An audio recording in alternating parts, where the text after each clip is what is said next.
Okay, so this is a full-scale drawing of the sidewall we're going to be building for the shed. This is a bottom plate, and the studs and the block have been marked out on the bottom plate.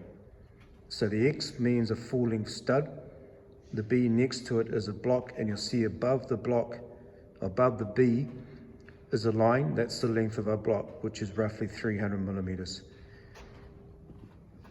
Then we have our first 600 center stud. So the middle of that stud is 600 center. The middle of the stud over is 1200 center from the outside of the wall. Reason it's 1200 center is that the sheets of ply we're going to be attaching to the outside of the shed are 1200 wide. So we want that sheet to end up in the middle of the stud so that when we rip or cut the next one, which is only 600, to the other end of the wall, they both connect in the middle of that stud.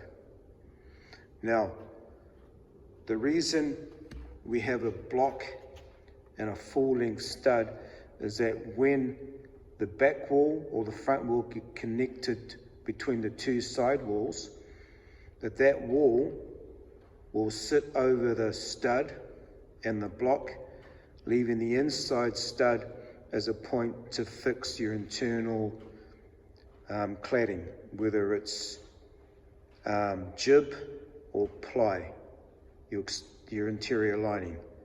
Okay, these horizontal members, they're called nogs. Now the purpose of a nog is to keep the stud straight. Now when you measure and cut your nogs, you should be measuring your nog at the bottom plate. Reason being is if any one of these studs is slightly bowed and you were to measure your nog at that point, that stud would stay bowed and you would have trouble fixing your cladding to that stud. This side here, which is a longer end with a longer length, is 2.3. The opposite side is 2.1. So there's a reason we have a 200 mil difference, is that we create an angle for our roof. So when we put our corrugated iron on, the water's going to run off the roof and not sit there and pond. So our top plate is at a raking angle, as where our bottom plate is just straight. So corrugated iron is going to be fixed to purlins, which are fixed to rafters which sit on top of this wall.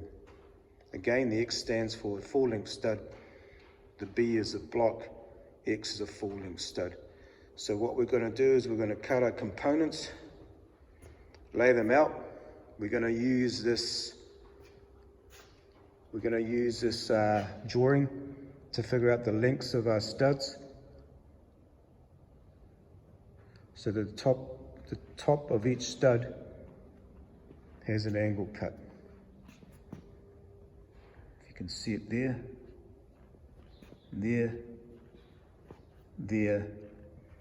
and there. And when we cut our top block, we're going to be cutting an angle on the top block so there's no gap at the top of the block.